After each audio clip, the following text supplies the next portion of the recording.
ખાસ અમારા પ્રિયંકાબેન રમેશભાઈ પ્રજાપતિ છેલ્લા 2 વર્ષથી કપુરાઈ પોલીસ સ્ટેશનમાં પોલીસ કોન્સ્ટેબલ તરીકે ફરજ બજાવે છે।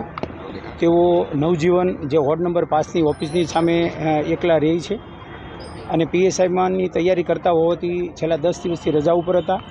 કાલે 23:30 વાગે અમને જાણ થઈ કે બેન દરવાજો ખોલતા નથી।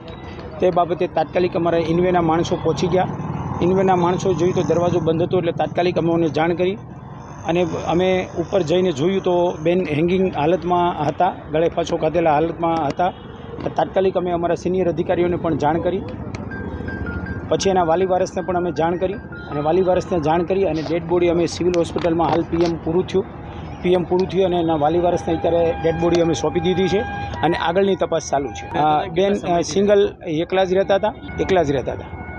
નોટ વગેરે કોઈ એવું મળ્યું નહીં, એવું કોઈ વસ્તુ મળી નથી। પ્રાથમિક તપાસમાં શું? પ્રાથમિક તપાસમાં હાલ અકસ્માત મોતની તપાસ ચાલુ છે, પીએમ પૂરું થયું અને આગળની તપાસ ચાલુ છે।